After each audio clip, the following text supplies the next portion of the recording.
جہاں ہال میں رکھی کرسیاں ختم ہوتی تھیں وہیں ذرا آگے جاؤ تو کچن بنا تھا، وہاں سے سرخ فینسی اینٹوں کی اوپر کی جانب جانے والی سیڑھیاں بنی تھیں۔ اوپر چڑھ کر دیکھو تو یہاں کافی کاٹ کباڑ تھا، پینٹ بھی اکھڑا ہوا اور ٹوٹی پھوٹی کرسیاں بھی۔ دائیں جانب کچن بنا تھا، متعدد کافی میکرز اور چائے بناتے دو لوگ، اور سینڈوچ اور باقی بھی کچھ ہلکا پھلکا کھانا بناتے لوگ جو کہ آج نہیں تھے۔ آج اس کچن میں عمر حیات تھا، حال سلطان تھی اور لیل سکندر تھی۔ باہر میز پہ ہارون بیٹھا تھا، آج اس کے لیے کچھ غیر معمولی کیا جا رہا تھا۔ حسن بھی باہر اس کے ساتھ والی میز پہ بیٹھا تھا، پیر لمبے کیے ہارون کو محظوظ نظروں سے دیکھتا ہوا۔ ہارون اچنبھے سے انہیں بار بار اپنے سامنے آتے اور کبھی کافی، کبھی سینڈوچ، کبھی ٹیشو رکھتے ہوئے دیکھ رہا تھا۔ آخر یہ سب کیا تھا؟ بالآخر وہ تینوں باہر آئے، حالے کے ہاتھ میں کافی کا مگ تھا، عمر کے ہاتھ میں پیزا اور لیل کے ہاتھ میں ایک اور سینڈوچ، جبکہ ابھی تو پچھلا سینڈوچ بھی ادھ کھایا رکھا تھا۔ وہ تینوں اس کے قریب رکھے صوفوں پہ آ کر بیٹھے، کوئی پیزا رکھ رہا تھا، کوئی سینڈوچ، کوئی کافی۔ ہارون کے گلے میں گلٹی سی ابھری۔ حسن نے اکب سے پکارا، یہ منظر دیکھا دیکھا لگتا ہے۔ وہ موبائل سائڈ پہ رکھے ہتھیلی تلے ٹھوڑی ٹھکائے معصومیت سے ہارون کو دیکھ رہا تھا۔ مجھے یاد کرنے دو۔ ارے ہاں، یاد آیا، ایسا سلوک تو ہم نے اپنے قربانی کے بکرے کے ساتھ کیا تھا، ہے نا؟ وہ مزے سے کہہ رہا تھا، حالے کا جی چاہا تھا چپل اتار کر اس کے سر پر دے مارے۔ ہارون، تم یہ پیزا کھاؤ نا، حالے نے اس کا دھیان بٹانا چاہا۔ ارے نہیں ہارون، تم یہ کافی پیو، میں نے اپنے ہاتھوں سے بنائی ہے، اب کے لیل بولی تھی۔ عمر خاموش تھا، لیکن آج اس کی نظریں چیخ چیخ کر کہہ رہی تھیں، کھا لے سرمئی بلے، کھا لے۔ ہارون نے سنجیدگی سے ان تینوں کو دیکھا، پھر میز پہ رکھے ہوئے کھانے کی چیزوں کو۔ صاف صاف بتاؤ اس کے اندر کیا ہے، کہیں زہر وہر تو نہیں ڈال دیا؟ دیکھو، اگر زہر دے رہے ہو تو میرے پپا تمہیں چھوڑیں گے نہیں، میں اکلوتا ہوں۔ وہ انگلی اٹھا کر انہیں وارن کر رہا تھا۔ زیادہ نخرے کرنے کی ضرورت نہیں ہے، اب کی عمر بیزاری سے بولا۔ 1,500 کا پیزا ہے، کھانا تو پڑے گا۔ اور دوسری بات یہ کہ یہ اس لیے ہو رہا ہے کیونکہ تم سے ایک کام ہے، سیدھی طرح کر دو۔ لیل اور حالے خاموش ہو بیٹھی، لیکن کیا حسن خاموش ہو سکتا تھا؟ ضرورت کے وقت گدھے کو باپ بنا لینا، آپ سب اس بارے میں کیا سوچتے ہیں؟ وہ معصومیت کے سارے ریکارڈ توڑتا، آنکھیں پٹ پٹاتا ہوا پوچھ رہا تھا۔ ان تینوں نے اپنا غصہ بمشکل دبایا تھا۔ اگر اس کو مار کر جیل نہ جانا پڑتا تو میں آپ کے بھائی کو آج ہی مار دیتا، عمر ضبط سے آہستہ آواز میں بولا۔ لیل اب بھی اس 16 سالہ آفت کو دیکھ رہی تھی۔ اگر اس کو پہلے دن بھائی نہ بولا ہوتا تو آج اس کا قتل میں ہی کرتی، اور اگر یہ میرا واحد خاندان نہ ہوتا تو میں اس کا گلا خود دبا دیتی۔ اب کے حالے بے بسی سے بولی تھی، یہ کیا باتیں کر رہے ہو تم لوگ؟ ہارون اب کے بلند آواز میں بولا۔ عمر اب مزید اس سرمئی بلے کو دی جانے والی فیورٹزم برداشت نہیں کر سکتا تھا۔ جب ہی دونوں کوہنیاں میز پہ رکھے آگے کو ہوا اور گویا ہوا، میر وائز فرید کے ساتھ ایک میٹنگ، بس اتنا چاہتے ہیں۔ وہ سنجیدگی سے بغیر کسی لچک کے بولا تو ہارون متعجب ہوا۔ لیکن میں اس معاملے میں کیا کر سکتا ہوں؟ اب کے لیل مسکرا کر آگے آئی۔ ہم نے پتہ لگا لیا ہے، میر وائز فرید تمہارے بابا کے کلاس فیلو اور دوست ہیں۔ وہ کراچی کا سب سے بڑا لینڈ مافیا ہے، اور اب تک تمہارے بابا کے ساتھ اس کے تعلقات بہترین نوعیت کے ہیں۔ کام کروا دو پلیز۔ لیل اسے پچکار رہی تھی۔ ہارون نے ان کو ایسے دیکھا جیسے ان کا دماغ خراب ہو گیا ہو۔ کل میں نے اپنے باپ سے ایک موٹی رقم لی ہے اس کیفے کا پارٹنر بننے کے لیے، اور آج جا کر ان سے کہوں کہ میر وائز سے ملاقات رکھوا دیں، میرا باپ مجھے زندہ گاڑ دے گا۔ اور کیا تم لوگ جانتے نہیں ہو میر کن 4 کاموں کے لیے مشہور ہے؟ پیسہ، طاقت، غیر قانونی کام، اور چوتھا کام وہ تب کرتا ہے جب اس کے ساتھ وعدہ خلافی کی جائے۔ ہم اس کے ساتھ ایسا کیوں کریں گے؟ عمر نے اسے بیچ میں ٹوکا تھا۔ حالے چپ تھی، وہ ان سب کو بولتے ہوئے سن رہی تھی۔ ہارون نے بے چارگی سے ان کو دیکھا۔ لیل کی آنکھوں میں منت تھی، حالے اس کو امید سے دیکھ رہی تھی، اور عمر، وہ بظاہر بے نیاز تھا، لیکن اس کی آنکھیں صاف بتا رہی تھیں وہ کیا چاہتا ہے۔ اوکے، میں کر لوں گا۔ وہ بالآخر مان گیا تھا۔ سب کے چہروں پہ بالآخر سکون دوڑ گیا، سوائے حالے کی۔ وہ آگے کو ہوئی پریشانی سے ہارون کو دیکھا۔ ہارون، تم اپنے دل سے اور اپنی مرضی سے یہ کام کرنا چاہتے ہو تو ٹھیک ہے، ورنہ کوئی زور زبردستی نہیں ہے۔ تمہیں میری ناراضگی کے خوف سے یہ سب کرنے کی ضرورت نہیں ہے، اوکے؟ ہارون مسکرایا۔ وہ بدل رہی تھی۔ اس نے ہارون کی حیثیت تسلیم کرنی شروع کر دی تھی۔ وہ غلام سے دوستی کے درجے پہ آ چکا تھا۔ وہ بری تھی لیکن بری رہی نہیں تھی۔ ہارون نے اس کو پلکیں جھپکا کر تسلی دی۔ وہ آرام دہ سی ہوئی، اب کہ وہ خود بھی مسکرائی تھی۔ چلو اب ایسا کرتے ہیں، سارے کام بانٹ لیتے ہیں، کون کیا کرے گا؟ اب کی حالے کھڑی ہو چکی تھی، اس کا چہرہ خوشی سے تمتما رہا تھا۔ اپنا کام، اپنا پیسہ، اپنی خواہشات، ان کا پورا ہو جانا بھی ایک فینٹیسی ہوتی ہے۔ میں اسٹاف اور کسٹمرز کو مینیج کروں گی، کچن بھی میں خود دیکھ لوں گی، کیا کب کس طرح پیش کرنا ہے یہ آتا ہے مجھے۔ حالے نے سب سے پہلے اپنا کام بتا دیا تھا۔ ہارون نے ٹھوڑی کھجائی۔ یہی کام میں شام کے 5 بجے کے بعد کروں گا، تم گھر چلی جایا کرنا، باقی کا وقت میں یہی کسی کونے میں یا روف ٹاپ پہ پینٹنگ کروں گا۔ اور تیسرا، یہاں لوگوں کو لانا میرا کام ہے۔ انسٹا پہ 3 لاکھ فالوورز ہیں میرے، وہ فخر سے کہہ رہا تھا۔ اب کہ لیل کی باری تھی۔ میں اپنے کسٹمر سے ڈیل کرنے کے لیے یہاں کا ایڈریس دوں گی، دن میں کوئی 4 5 لوگ تو میں ہی لے آؤں گی، اور جب کوئی کسٹمر نہیں ہوگا تب میں حالے کی مدد کرواؤں گی، وہ اعلان کے انداز میں بولی، پھر میز پہ رکھا سینڈوچ اٹھا کر دانتوں سے کترنے لگی۔ اب کے سب کا رخ عمر کی طرف تھا۔ ہاں تم کیا کرو گے؟ اس نے سب پہ ذرا کی ذرا نظر ڈالی۔ مجھے ایک ہی کام پسند ہے، پیسہ۔ مجھے کیشیئر بنا دو، شام میں آ کر سارا حساب کتاب دیکھ لوں گا، اور اگر کسی کسٹمر نے چالاکی دکھانے کی کوشش کی تو اسے بھی دیکھ لوں گا، اور آخری اور سب سے اہم بات، یہ کام میں فری میں کروں گا۔ وہ ایسے کہہ رہا تھا جیسے وہاں بیٹھے تمام لوگوں کی 7 پشتوں پہ احسان کیا ہو۔ ماں حسن سلطان، آپ کیا کریں گے؟ اب کے سب کی توپوں کا رخ اس کی جانب تھا۔ حسن نے گردن کڑا لی۔ میں تم سب کی طرح کا فارغ انسان نہیں ہوں، میں ایک ذمہ دار ریگولر اسٹوڈنٹ اور جاب پرسن ہوں۔ میں بس اتنا کروں گا کہ جو کھانا کافی بچ جایا کرے اسے کچرے میں پھینکنے کی بجائے فٹ پاتھ پہ بیٹھے لوگوں کو دلاؤں گا۔ سب نے ٹھہر کر اس کو دیکھا تھا۔ کل جب سب مٹھائی کیکس کھا رہے تھے تب وہ کسی غریب کو صدقے کے پیسے دے رہا تھا۔ آج وہ سب کاروبار کا فائدہ سوچ رہے تھے اور اس سے اب بھی نیکی کی فکر تھی۔ وہ واقعی میرا سلطان پر تو تھا۔ ارے نام تو ہم نے رکھا ہی نہیں۔ اب کے حالے کو نئی فکر لاحق ہوئی۔ عمر نے آس پاس نگاہ دوڑائی، پھر چیری بلاسم کی پینٹنگ والی چھت کو دیکھا، اور وہ ایک ایلیوژن پینٹ تھا۔ یوں لگتا تھا جیسے ابھی یہ چیری بلاسم آپ کے اوپر جھڑنے لگیں گے۔ بلاسم اس کے منہ سے بے اختیار نکلا۔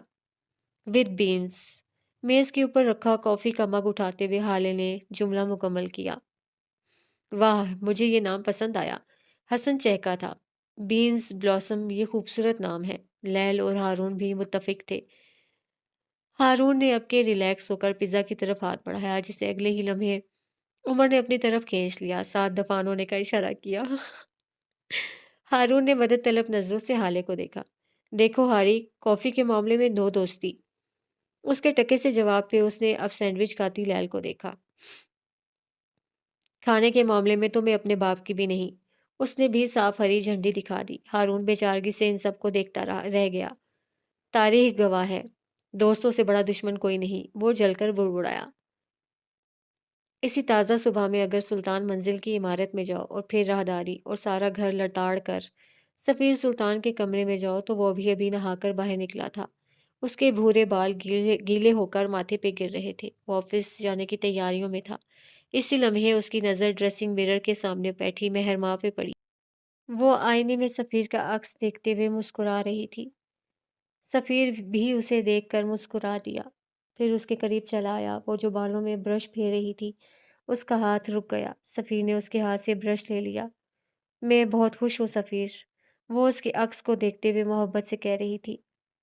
مجھے لگتا ہے جیسے سب کچھ ٹھیک ہو گیا ہے، سب فکس ہو گیا ہے، اب کچھ برا نہیں ہوگا۔ کچھ بھی نہیں، آپ کی محبت میرے لیے امرت ہے۔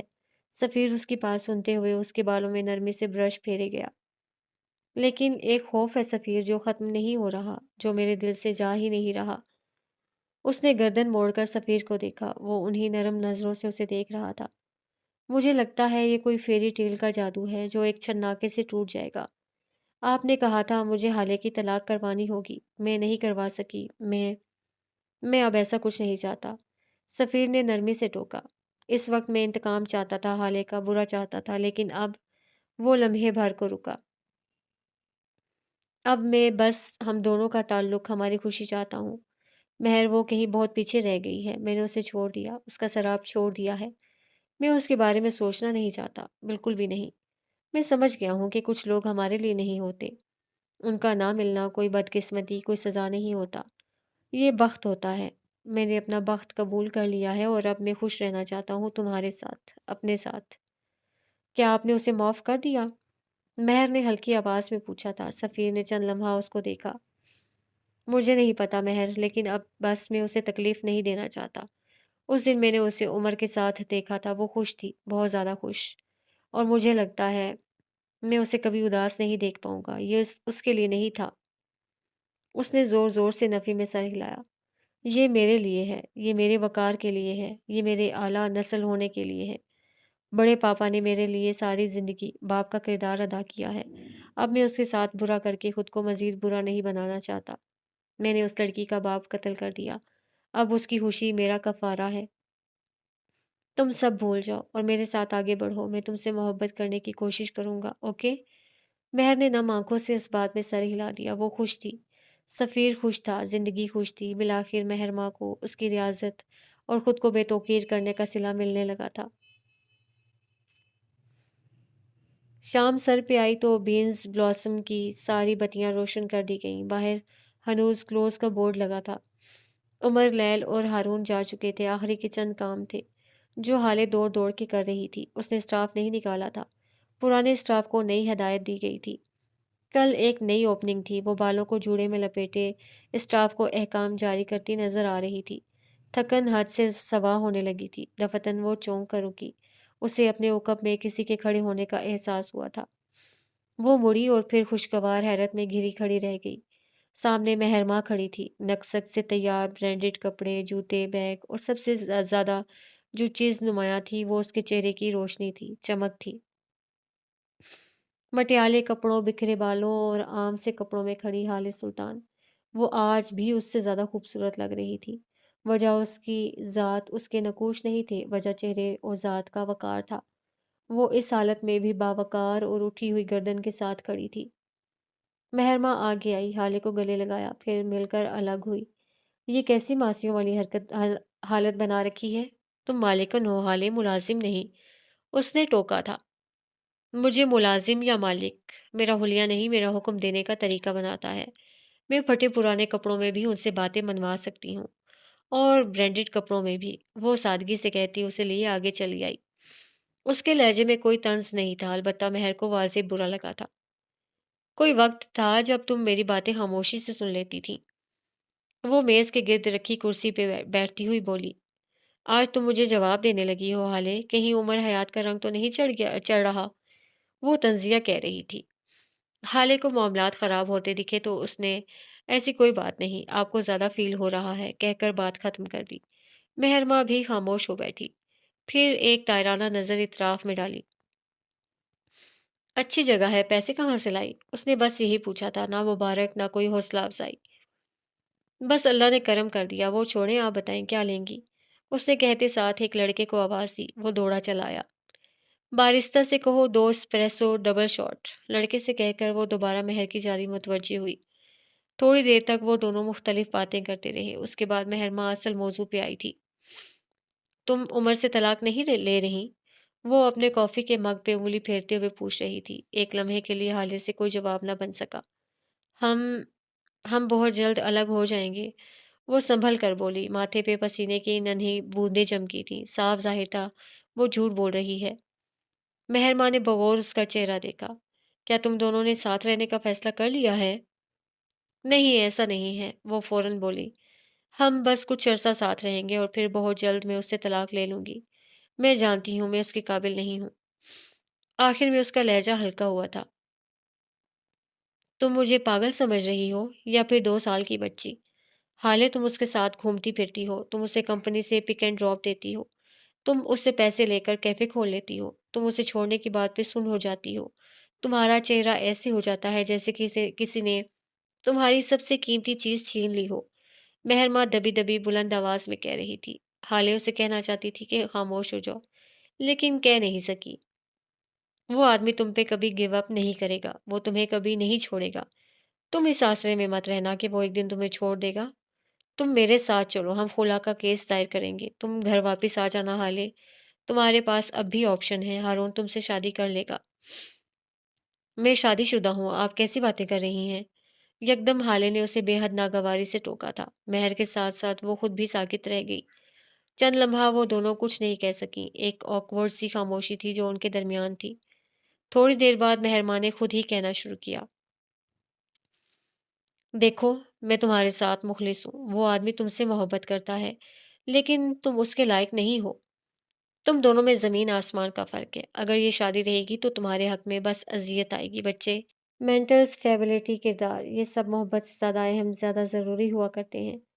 وہ فکر مندی سے کہہ رہی تھی اور حالے خالی خالی نظروں سے اسے دیکھے گئی۔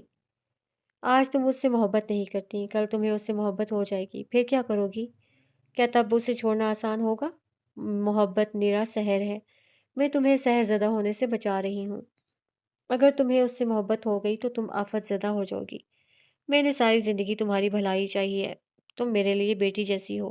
اگر تم اپنی زندگی میں خوش رہنا چاہتی ہو تو عمر سے دور رہو، وہ ساحر ہے، تم پہ اپنا سحر پھونک دے گا، اور تم جانتی ہو نا جادو شہزادیوں کی زندگی کس طرح خراب کر دیتا ہے۔ حالے کچھ نہیں بولی، بس سر اس بات میں ہلا دیا۔ ایک پل کو اسے سوچنا چاہا کہ وہ عمر سے الگ ہو جائے گی، اسی پل اسے اپنا دل خالی ہوتا محسوس ہوا۔ مہر کو لگتا تھا وہ سحر کر دے گا، حالے کو لگتا تھا وہ سحر زدہ ہو چکی ہے۔ مہر جس طرح آئی تھی اسی طرح چلی بھی گئی۔ کتنی دیر بیتی، کیا ہوا، اسے کچھ پتہ نہیں چل سکا۔ بارستہ بیرے سب جا چکے تھے، کیفے میں اب مدھم بتیاں جل رہی تھیں۔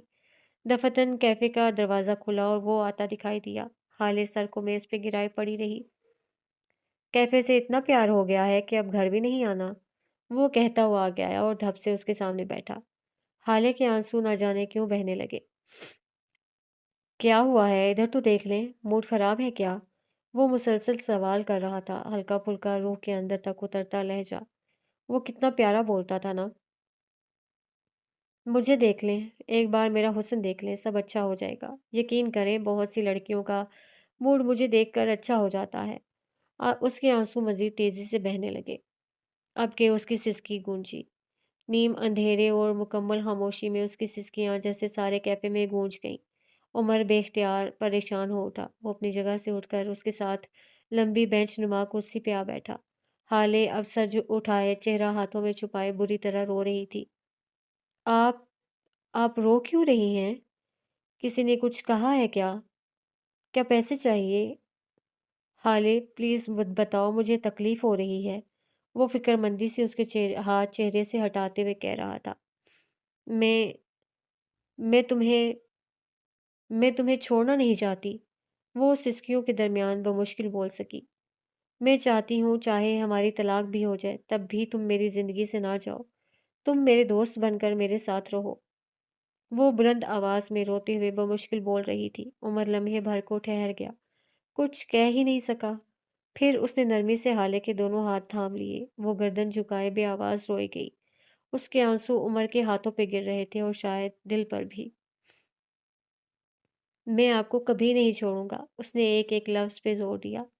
آپ ہمیشہ میری زندگی کا ایک حصہ بن کر میرے ساتھ رہیں گی، چاہے ہماری طلاق ہو یا نہ ہو، میں ہمیشہ آپ کے ساتھ رہوں گا، آپ کا دوست بن کر، اوکے؟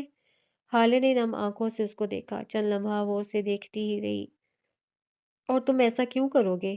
وہ بھیگے چہرے کے ساتھ بولی۔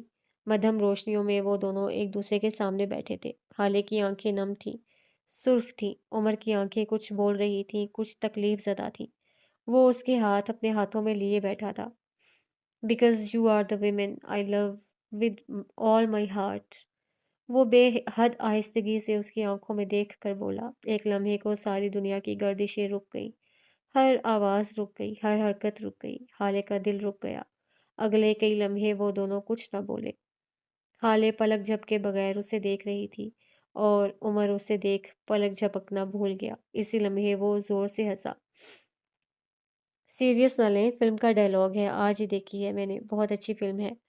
لمحوں کی فسو خیزی ٹوٹ گئی۔ حالے نے خیفت سے رخ موڑ لیا، پھر کھینچ کر اس کے ہاتھوں سے ہاتھ نکال لیے۔ میرے ساتھ ایسے مذاق نہ کیا کرو، سر پھاڑ دوں گی۔ وہ اٹھتے ہوئے خشک لہجے میں بولی۔ عمر گہری سانس بھرتا اس کے ساتھ اٹھا۔ ویسے تھوڑی دیر پہلے آپ کہہ رہی تھی آپ مجھے چھوڑنا نہیں چاہتی، میں اس کا کیا مطلب لوں؟ صاف ظاہر تھا وہ اسے تنگ کر رہا تھا۔ مجھے ذہنی مریض سمجھ کر بھول جاؤ، یہ سمجھ لو آج دورہ پڑا تھا۔ وہ اپنا سامان سمیٹ رہی تھی، عمر اسے اس طرح تپتے ہوئے دیکھ کر محظوظ ہو رہا تھا۔ ویسے میری کچھ دیر قبل کہی گئی بات سے سیریس نہ ہو جائے گا، ورنہ میں ذمہ دار نہیں۔ وہ مسکراہٹ دبا کر بولا۔ میں پاگل ہوں، لیکن اتنی بھی نہیں، وہ پھاڑ کھانے والے لہجے میں کہتی باہر نکل گئی۔ عمر حیات ہنستے ہوئے اس کے پیچھے گیا تھا۔ اگست کا پہلا عشرہ بیت چکا تھا۔ 14 اگست کی گہما گہمی کے بعد آج وہ کیفے سے ذرا دیر واپس آئی تھی۔ زندگی بے حد مصروف ہو چکی تھی۔ کیفے سنبھالنا جتنا آسان لگتا تھا اتنا تھا نہیں۔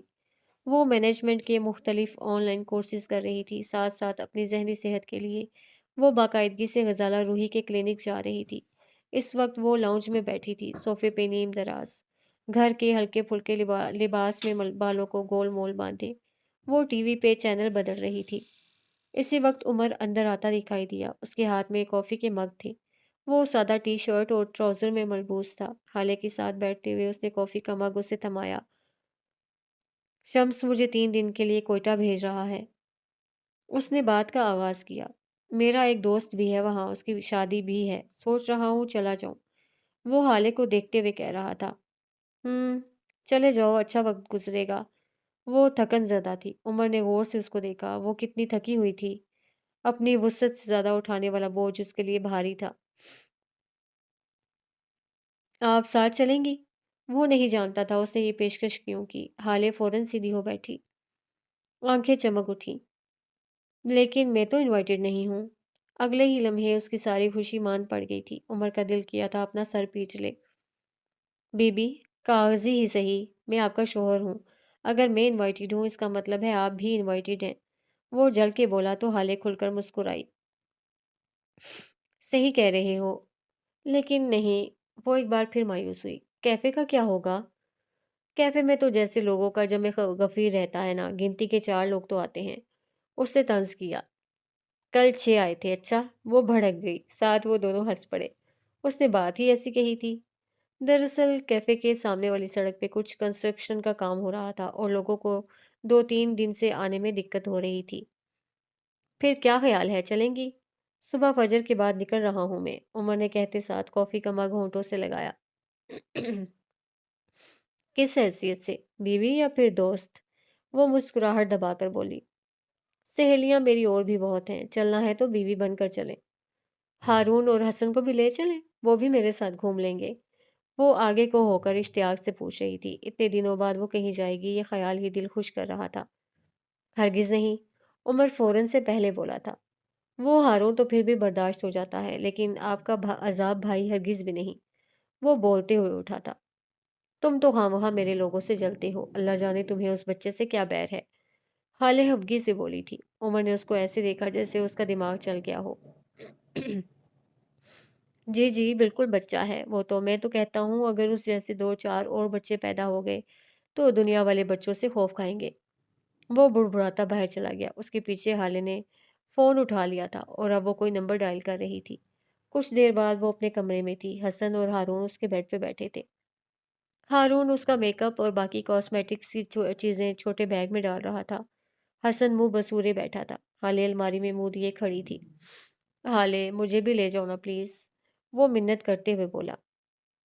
تمہارا کیا کام وہاں؟ وہ دونوں جا رہے ہیں، تم اچھے لوگوں کے ساتھ۔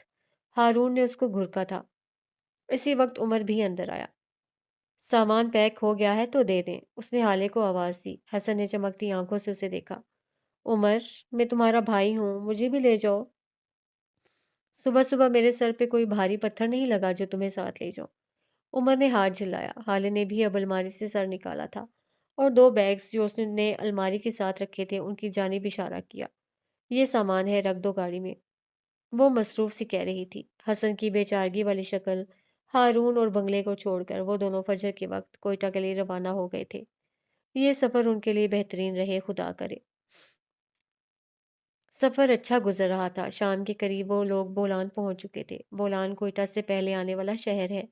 یہاں کے پہاڑ اور یہاں کے راستے، جو کہ پہاڑوں کو ہی کاٹ کر بنائے گئے ہیں، جو انسان کو اپنے شہر میں جکڑ لیتے ہیں۔ وادی بولان کے راستے یوں تھے جیسے ایک اونچے پہاڑ پہ سڑک بنا دی گئی ہو، صاف ستھری پکی سڑک، بل کھاتے روڈ، اور پھر روڈ سے اگر نیچے کی جانب گردن جھکا کر دیکھو تو پتھروں کے اوپر بہتا پانی۔ جب اس پانی پہ دھوپ پڑتی تھی تو پتھر نمایاں ہونے لگتے تھے۔ یہ ایسا خوبصورت منظر ہوا کرتا ہے کہ تمہاری آنکھیں اس منظر کو تکتی رہیں۔ وادی بولان کی ایک خاص بات یہ بھی ہے کہ جب آپ یہاں سے سفر کر رہے ہوں گے تو آپ کو ایسا لگے گا جیسے آپ کے کان سن ہو گئے ہوں، جیسے آوازیں ٹھیک طرح سے سنائی نہ دے رہی ہوں۔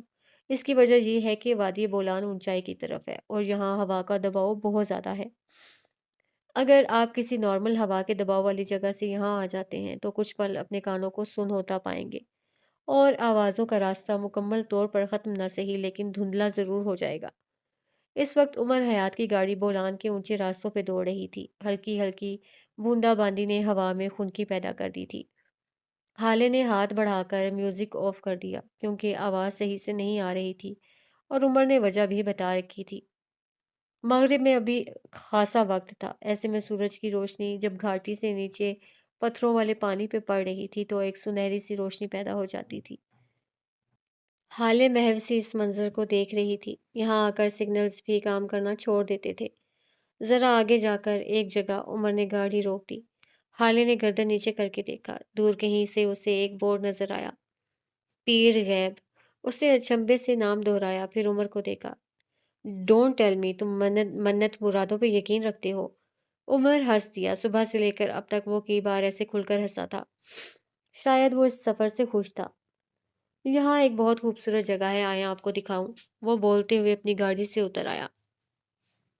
حالے بھی اتر کر نیچے آئی۔ آوازیں اب ذرا واضح ہونے لگی تھیں۔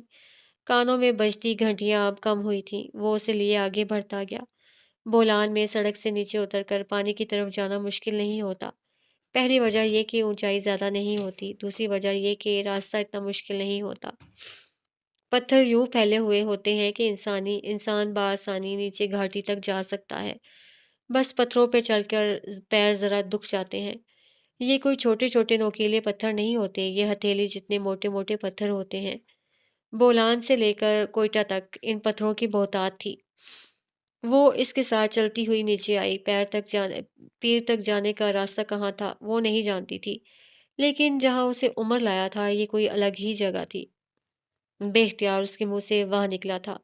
منظر کچھ یوں تھا کہ چاروں جانب پہاڑ ایک گولائی کی صورت تھے۔ پہاڑوں کے اوپر چھوٹے چھوٹے سبز درخت تھے اور ان پہاڑوں سے پانی کا چشمہ پھوٹتا تھا، ایک جانب سے نہیں، 3 مختلف جگہوں سے۔ وہی پانی جب نیچے گرتا تھا تو سبز درختوں کا عکس اس میں پڑتا تھا، جو کہ اس پانی کو سبز دکھاتا تھا اور کبھی کبھی نیلا بھی۔ یوں لگتا تھا جیسے پانی سبز اور نیلا سا ہو، ایک دائرہ سبز ایک دائرہ نیلا، پانی گرنے کا شور سارے علاقے میں پھیلا ہوا تھا۔ یہ وجہ تھی جو میں فلائٹ سے نہیں لایا آپ کو، ورنہ آپ بولان میں اپنے کان بند ہوتے کیسے محسوس کرتی؟ وہ حالے کے عقب میں کھڑا پانی پہ نگاہیں جمائے کہہ رہا تھا۔ پیر غائب کا پانی گرنا کیسے دیکھ پاتی آپ؟ تم نے اچھا ہی کیا، میں نے بہت انجوائے کیا ہے، سارا سفر خوبصورت تھا۔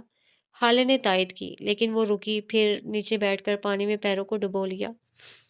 مجھے کانوں کے بند ہونے سے بڑی کوفت ہوتی تھی۔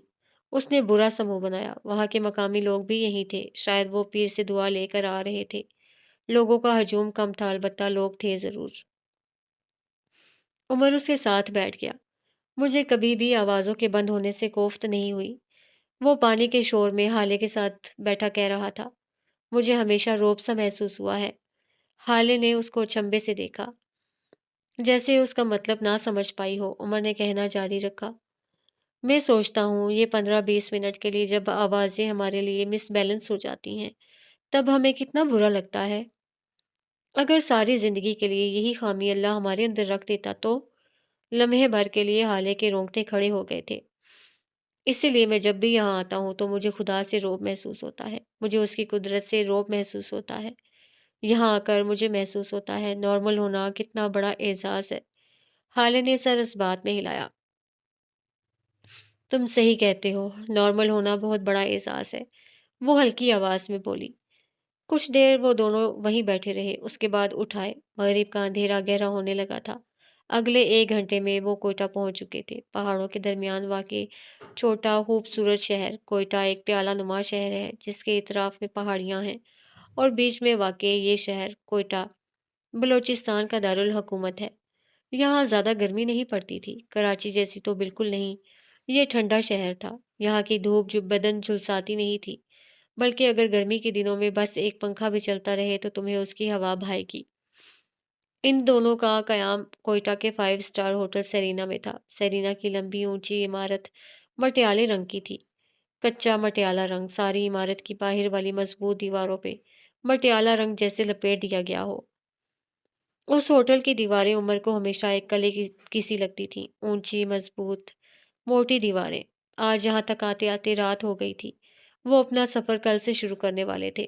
اگلا دن اپنے ساتھ کئی ساری مصروفیات لایا تھا۔ صبح صبح عمر اپنی کسی میٹنگ کا کہہ کر گیا تھا اور اب دوپہر کے 12 بجے لوٹا تھا۔ آج شام ہی اس کے دوست کی قوالی نائٹ بھی تھی۔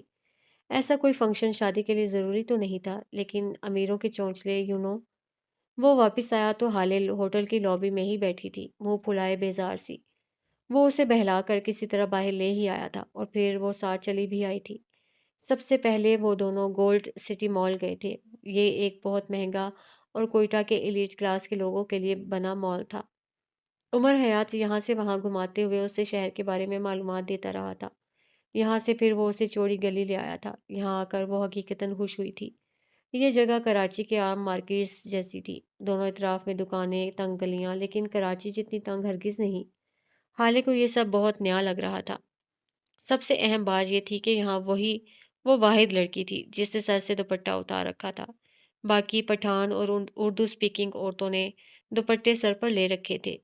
کوئٹہ میں بہت کم ہی ایسی عورتیں دیکھنے کو ملیں گی جنہوں نے دوپٹے اتار رکھے ہوں گے یا پبلک پلیسز میں جینز شرٹس پہن رکھی ہوں گی۔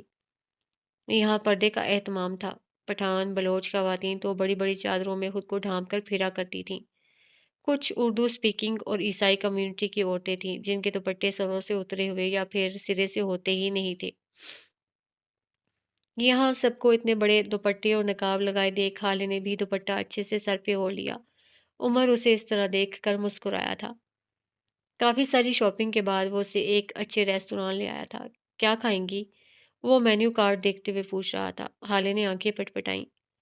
کراچی والے جب کسی نئے شہر جائیں تو ان سے یہ نہیں پوچھا جاتا کیا کھائیں گی۔ ظاہر ہے بریانی کھائیں گے اور پھر واپس جا کر بتائیں گے۔ کراچی والی بات نہیں تھی۔ عمر نے بس اس کی بات میں مسکراہٹ دبا لی تھی، ساتھ بیرے کو بریانی میں ڈبل مسالہ ڈالنا تاکید کر دی تھی۔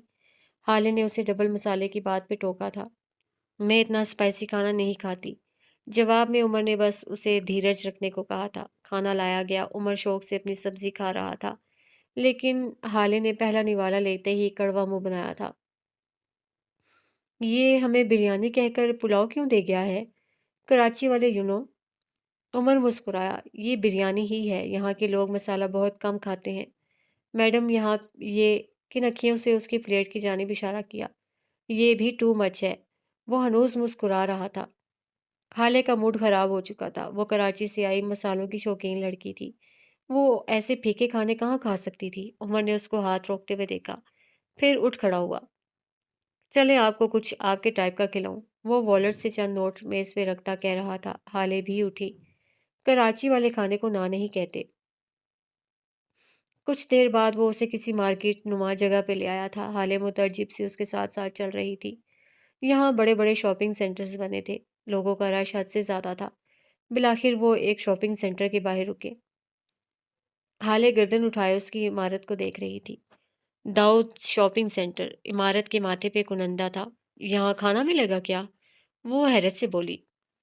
عمر کا دل چاہا تھا اپنا سر پیٹ لے۔ بیوی یہاں نہیں، یہاں دیکھیں۔ اس نے حالے کا رخ موڑا۔ عمارت کے عین سامنے ایک چھوٹا سا ڈھابے نما فوڈ کورٹ تھا۔ برگر، بریانی، ٹکا کباب اور ہر قسم کی چٹنی، یہی ان کا مینیو تھا۔ وہ اسے لیے آگے بڑھایا۔ وہ اسٹریٹ فوڈز کی شوقین نہیں تھا، لیکن حالے تھی۔ گول چکر دار زینے چڑھتے وہ اوپر آئے۔ چھوٹا سا ہال جہاں گنتی کے ہی چند میز اور کرسیاں رکھی تھیں۔ وہ دونوں بھی ایک میز کے گرد بیٹھ گئے۔ عمر نے ریشمی کباب اور ٹکے آرڈر کیے، ساتھ اس کی اسپیشل مایونیز والی چٹنی۔ یہ چٹنی صرف مایو سے نہیں بنتی، اسے بنانے کے لیے گرائنڈر میں مایونیز، سرخ چھوٹے والی مرچ اور نمک اور سرخ پاؤڈر والی مرچ ڈالے جاتے ہیں۔ ذرا دیر کو گرائنڈر میں ان کو سب کو گھما کر تیار ہونے والی یہ چٹنی آپ کے کانوں سے دھوئیں نکال سکتی تھی۔ تھوڑی دیر تک ویٹر اپنی خاص چٹنی اور کباب لے آیا۔ عمر نے حالے کو اشارہ کیا۔ حالے نے ریشمی کباب کو کانٹے کی مدد سے توڑا، پھر اسی کانٹے کو چٹنی والی پلیٹ میں ڈبو کر منہ تک لے گئی اور اگلے ہی لمحے اس نے آنکھیں موند لیں۔ یہ اس کا سٹائل تھا، جب بھی اسے پرفیکٹ ٹیسٹ ملا کرتا تھا وہ اسی طرح آنکھیں بند کر کے اسے محسوس کرتی تھی۔ اب یہ ہوئے نا کراچی والے مسالے، وہ مزے لے لے کر کھاتی رہی۔ عمر اسے اس طرح کھاتے دیکھ کر مسکراتا رہا۔ کھانا کھانے کے بعد وہ اسے مختلف جگہوں پہ گھماتا رہا تھا۔ رات کے کوئی 10 بج گئے تھے جب وہ اسے تقریباً گھسیٹتا ہوا ہوٹل لایا تھا۔ اب عمر کے قدم جواب دے چکے تھے۔ حالے منہ بسوڑتی ہوٹل واپس آ گئی تھی۔ عمر آتے ہی سو گیا تھا اور وہ اب بھی اپنے کپڑے نکال کر دیکھ رہی تھی۔ کل پارک میں وہ یہ پہنے گی، ہاں بالکل یہی۔ رات گہری سے گہری ہوتی جا رہی تھی اور پلاننگ ختم ہونے کا نام نہیں لے رہی تھی۔ اگلی صبح 16 اگست کی تھی۔ عمر حسب معمول صبح اپنے کام پہ چلا گیا تھا۔ اس کی واپسی دوپہر 1 بجے تک ہوئی۔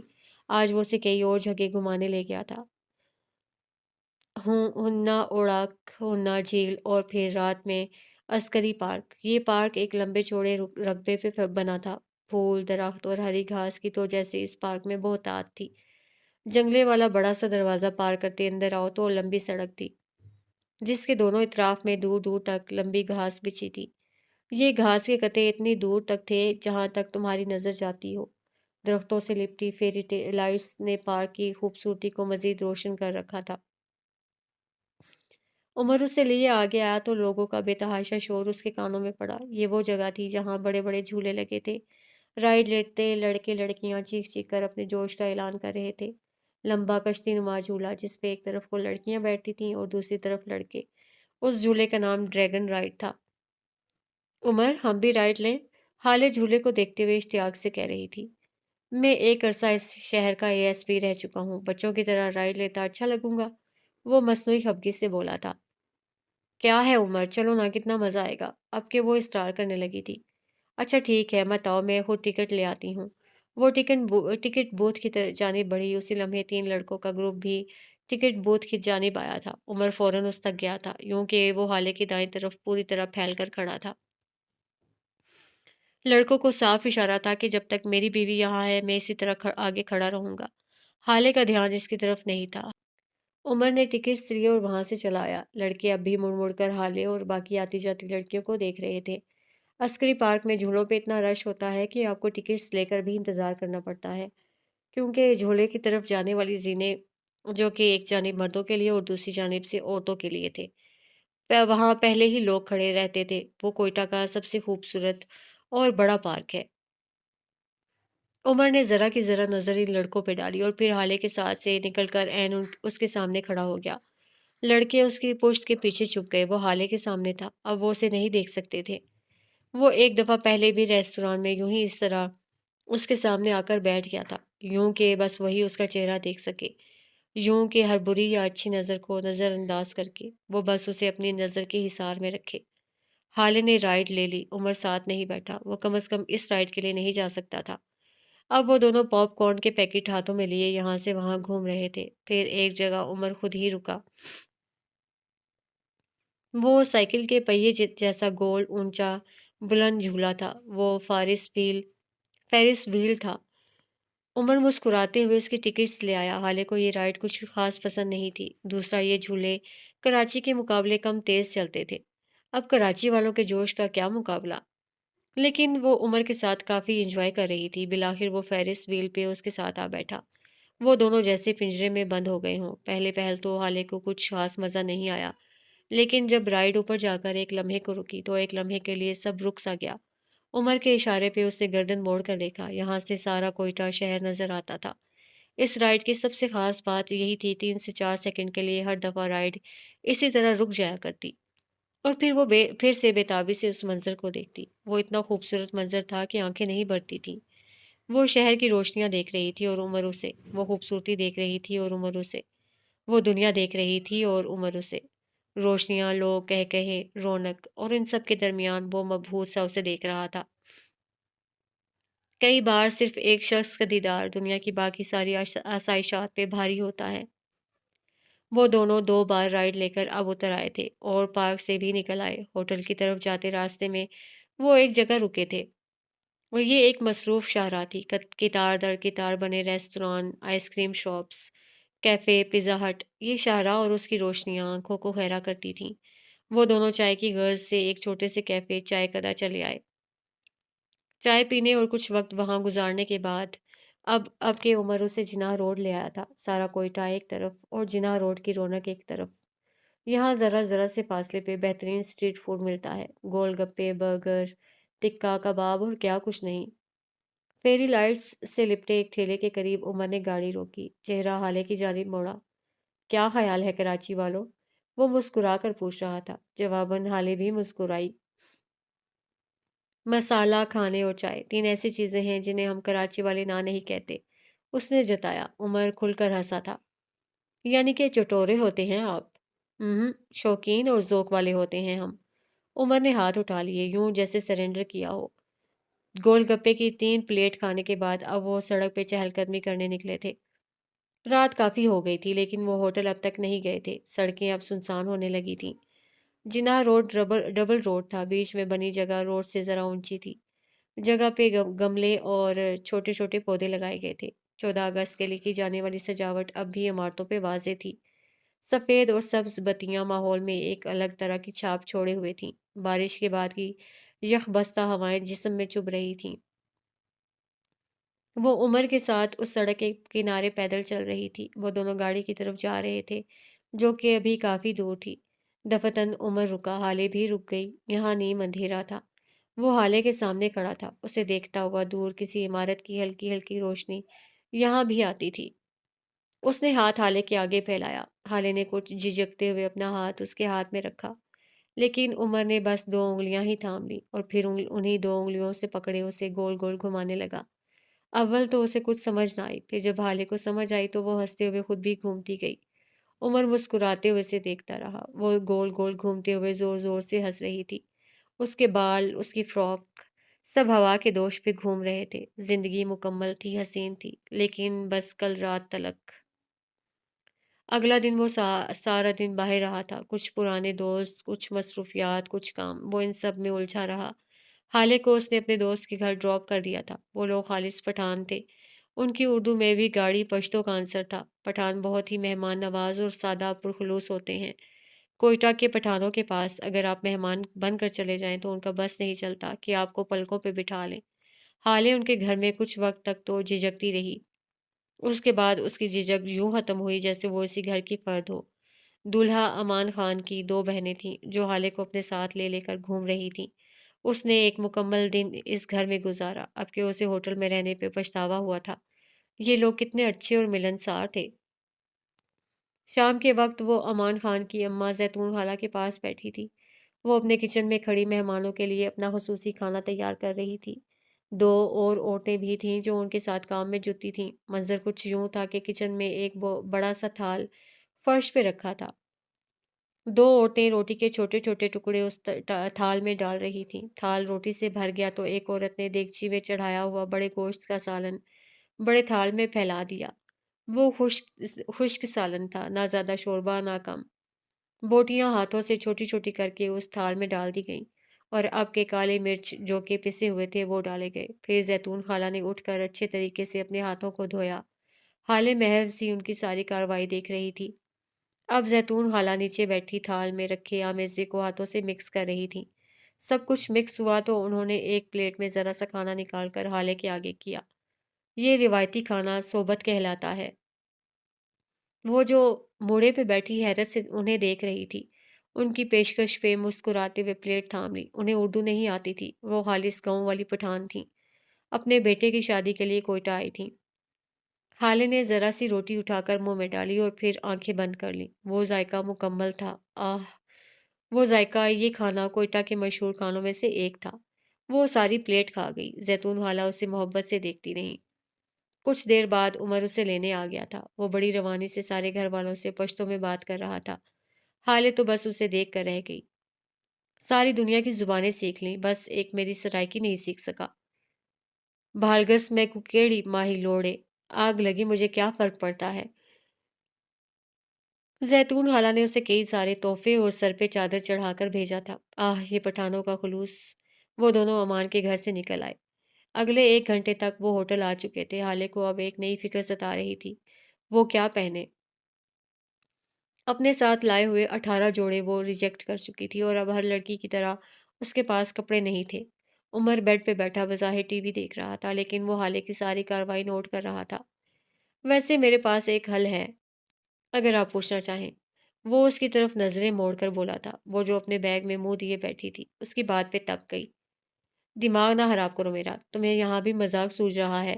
عمر خاموشی سے اٹھا، اپنے بیگ کی طرف گیا اور آرام سے ایک جوڑا نکال لایا۔ وہ کوئی لیڈیز جوڑا تھا، گلابی رنگ کا کامدار جوڑا۔ کیا تمہیں کچھ یاد آیا؟ حالے نے گردن موڑ کر اس کو دیکھا، پھر اس کے ہاتھ میں موجود اس جوڑے کو دیکھا۔ ایک پل کے لیے مال میں ہونے والی ملاقات تازہ ہو گئی۔ وہ آگے آیا، جوڑا حالے کے آگے رکھ دیا، خود پنجوں کے بل اس کے پاس بیٹھا۔ وہ خاموشی سے اسے تک رہی تھی۔ اب عمر کوئی جذباتی بات کہے گا، اب شاید پچھلا وقت یاد کرے گا، لیکن وہ جب بولا تو حالے بے اختیار اس کے بولنے پہ پچھتائی تھی۔ اسے پہن لیں پلیز، میرے 10,000 لگے ہیں اس پہ، وہ بے چارگی سے کہہ رہا تھا۔ حالے کلس کر رہ گئی۔ نہیں پہننا، لے جاؤ، اتنی پرواہ ہے اپنے 10,000 کی۔ وہ ایک بار پھر اپنے بیگ میں منہ دے بیٹھی تھی۔ اگر نہیں پہننا تو مجھے واپس کر دیں، یہاں بہت سہیلیاں ہیں میری، دے دوں گا کسی کو۔ میں نیلا طوطا کھلا کر ماروں گی تمہیں بھی اور تمہاری سہیلیوں کو بھی، وہ غرا کر بولی۔ ساتھ جوڑا جھپٹ کر اٹھایا اور باتھ روم کی جانب بڑھ گئی۔ اب تو طے تھا کہ وہ یہی جوڑا پہنے گی۔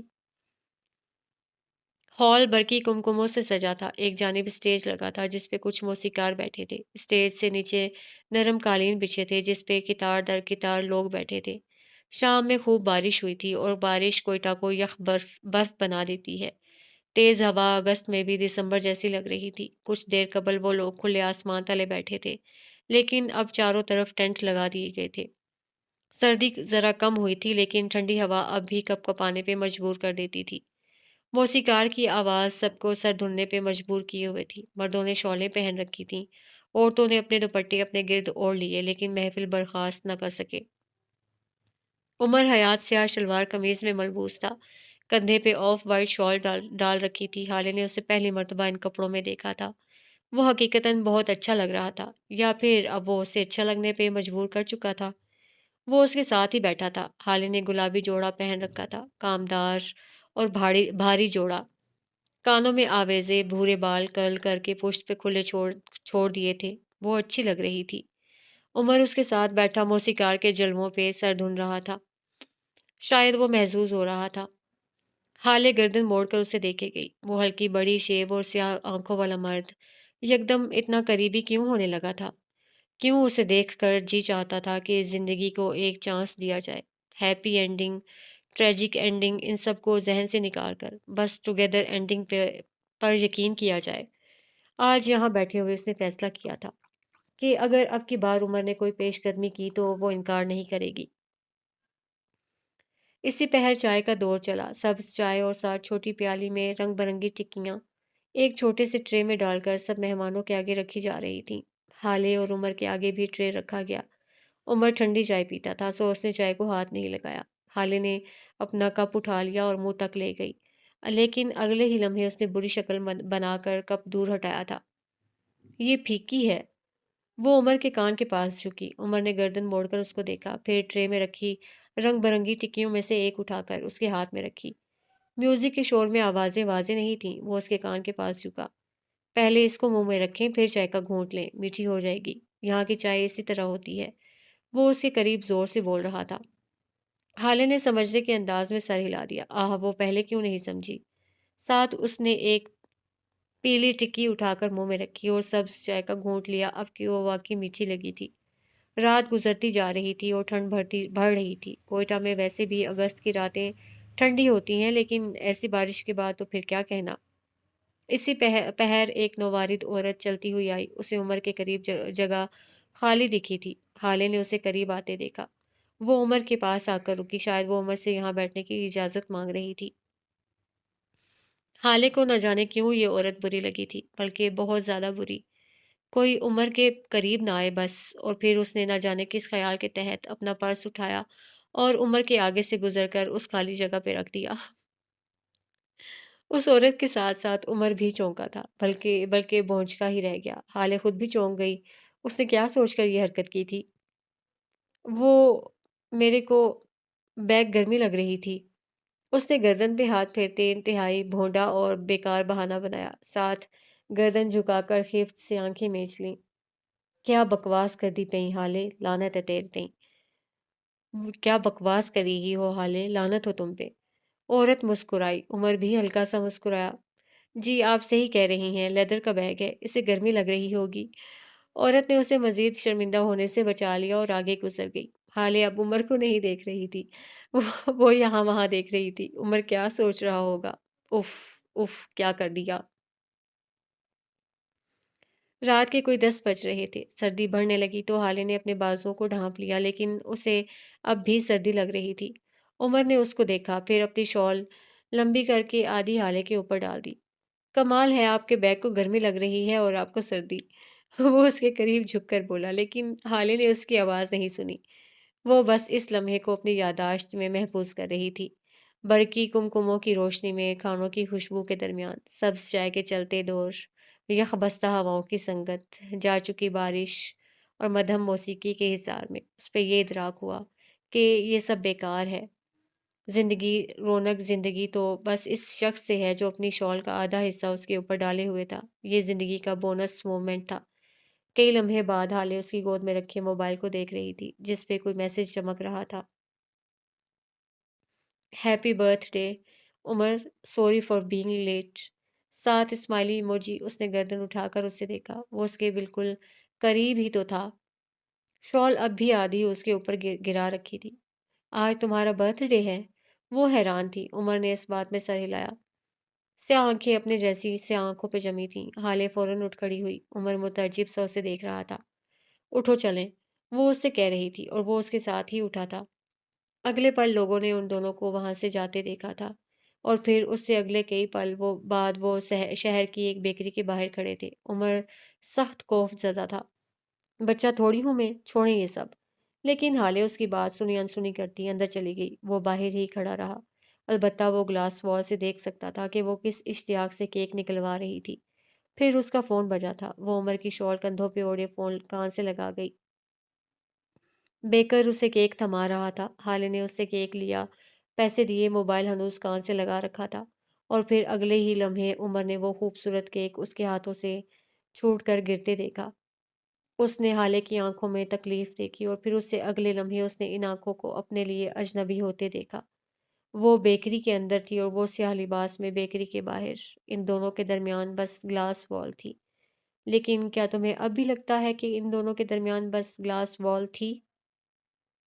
گلاس وال کے پار سے وہ اسے دیکھ رہا تھا۔ روشنیوں میں گھرا اس کا چہرہ زرد نظر آ رہا تھا۔ چمکتی آنکھوں میں آنسو تھے۔ وہ آگے نہیں گیا، وہ جا ہی نہیں سکا۔ ایک الہام تھا جو اسے اترا تھا، ایک وجدان تھا جو اسے ملا تھا، کہ اب اس کی کوئی پیش قدمی، اس کی کوئی بات گلاس وال کے اندر موجود انسان کی آنکھوں کے اجنبی پن کو دور نہیں کر سکتی۔ وہ ساکت کھڑا رہا۔ بیکری کے عملے نے اس کے پیروں میں گرا کیک صاف کر لیا تھا۔ وہ اب بھی لتھڑے ہوئے پیروں کے ساتھ وہیں کھڑی تھی، ساکت شل۔ لڑکا اسے کچھ کہہ رہا تھا، شاید نیا کیک، شاید آدھی قیمت پہ، لیکن وہ نہیں سن رہی تھی۔ وہ انہی لتھڑے ہوئے پیروں کے ساتھ باہر نکل آئی۔ اس کی آنکھیں خشک تھیں، ان میں کوئی نمی نہیں تھی۔ عمر اسے اپنے قریب آتے دیکھتا رہا۔ وہ آئی اور عمر کے بالکل قریب آ کر رکی۔ سیاہ آنکھیں اٹھا کر اس کو دیکھا۔ چند لمحے وہ یوں ہی اسے دیکھتی رہی، بغیر پلک جھپکے، پھر بغیر کچھ کہے آگے چلی گئی۔ عمر اس کے پیچھے گیا تھا، کافی دور تک۔ وہ دونوں اسی طرح خاموشی سے ساتھ چلتے رہے۔ پھر اس نے حالے کو کہتے سنا، تم نے کہا تھا بھیڑیے کبھی چھپ کر وار نہیں کرتے۔ اس کی آواز ہلکی تھی، دور کہیں سے آتی ہوئی۔ بھیڑیے وفادار ہوتے ہیں، بہادر ہوتے ہیں، ریپ نہیں کرتے، چوری ڈاکہ نہیں ڈالتے، گولیاں نہیں چلاتے، دھوکہ نہیں دیتے۔ تم نے کہا تھا نا؟ وہ چلتے چلتے رک گئی، مکمل رخ اس کی جانب موڑ کر اس کو دیکھا۔ عمر کے چہرے پہ اسٹریٹ پولز کی روشنی پڑ رہی تھی، حالے کا چہرہ اندھیرے میں تھا۔ تم نے کہا تم انسان نہیں ہو، بھیڑیے ہو، اور میں نے یقین کر لیا تھا۔ عمر اسے دیکھ رہا تھا، چپ، ساکت۔ وہ 2 قدم آگے آئی، ٹھنڈی ہوا کا جھونکا سرسرا کر گزرا۔ دور کہیں کتے بھونکے۔ اس نے چہرہ عمر کے قریب کیا۔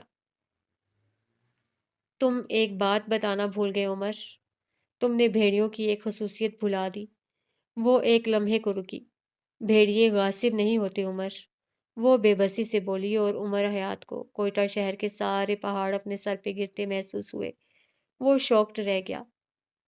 بھیڑیے کسی کا مال، کسی کی زمین، کسی کا زیور غصب نہیں کرتے۔ تم نے کہا تھا تم بھیڑیے ہو، لیکن تم انسان نکلے عمر، تم انسان نکلے۔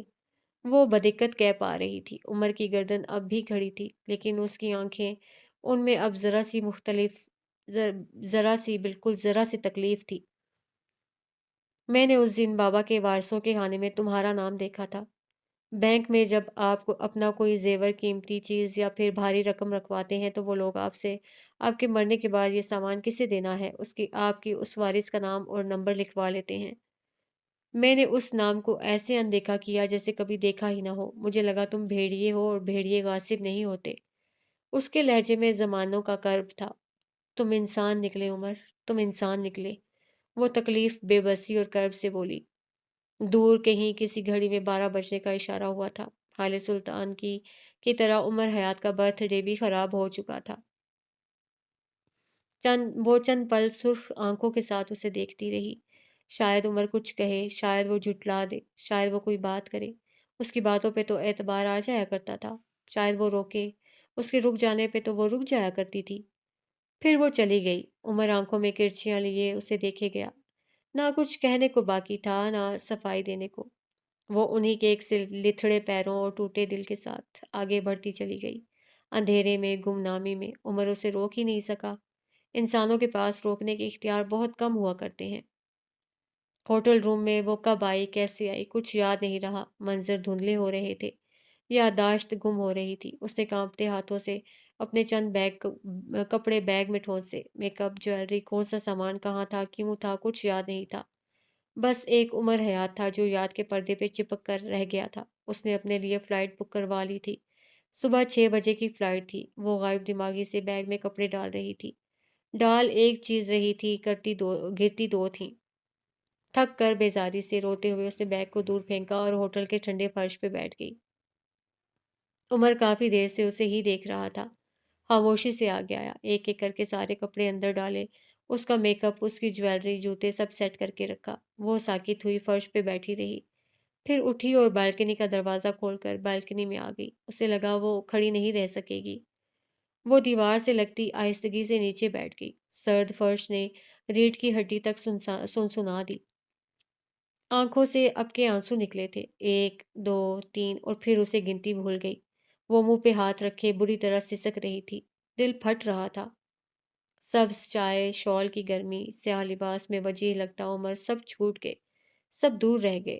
بولان کا پتھروں کے اوپر بہتا پانی، پیر غیب کے چشمے، سبز فیروزی پانی، سب جھوٹ لگنے لگا، فریب لگا۔ کمرے میں کھڑا عمر حیات بے بسی سے لب کاٹتا رہ گیا۔ یہ وہ کیفے والی حالے نہیں تھی جس کے آنسو پونچھ لیتا، یہ وہ ہال والی حالے نہیں تھی جس کے اوپر اپنی شال اوڑھ دیتا۔ یہ وہ نہیں تھی، یا پھر عمر اس کے لیے وہ نہیں رہا تھا۔ وہ ساری رات بالکنی میں پڑی رہی، اور عمر حیات اسی بالکنی کے دروازے سے ٹیک لگائے بیٹھا رہا۔ فجر کے وقت وہ اندر آئی تھی۔ عمر سے کچھ کہے بغیر وہ باتھ روم میں گھس گئی۔ تھوڑی دیر بعد وہ نکلی تو اس کا چہرہ صاف تھا، میک اپ اتر چکا تھا، آویزے پھینک دیے گئے تھے۔ لباس اب بھی وہی تھا، گلابی کامدار۔ وہ آگے آئی، اپنا بیگ اٹھایا۔ حالے، میری بات سن لے ایک بار۔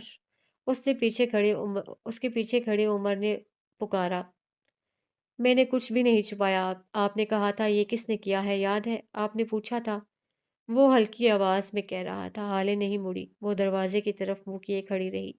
وہ جانے کا فیصلہ کر چکی تھی۔ عمر کہہ رہا تھا، میں نے آپ سے کہا تھا جس کو اس کی سب سے زیادہ ضرورت ہوگی۔ آپ کو سوچنا چاہیے تھا اس کی زیادہ ضرورت کسے ہوگی۔ وہ آزردگی سے بول رہا تھا۔ حالے اب بھی نہیں مڑی۔ میں ایک وقت میں اسی طرح بے آسرا بے سہارا معراج سلطان کے پاس آیا تھا۔ مجھے کھڑا کرنے کے لیے انہوں نے مجھ سے میرا سب کچھ لے لیا تھا، میری نیند، میرا سکون، میرے کمفرٹس۔ وہ جلدی جلدی بول رہا تھا۔ میرے اکاؤنٹ میں 10 لاکھ تھے، جج صاحب نے مجھ سے وہ بھی لے لیا۔ وہ میرے استاد تھے، میں نے ان سے جو سیکھا وہی آپ کے ساتھ کیا، آپ کو اور حسن کو کھڑا کرنے کے لیے۔ میرے پاس اس کے علاوہ کوئی طریقہ نہیں تھا، میرا یقین کریں۔ حالے اب بھی نہیں مڑی۔ عورت جب جانے کا فیصلہ کر چکی ہو تو نہیں مڑتی، وہ بھی نہیں مڑی۔ دروازہ کھولا اور باہر نکل گئی۔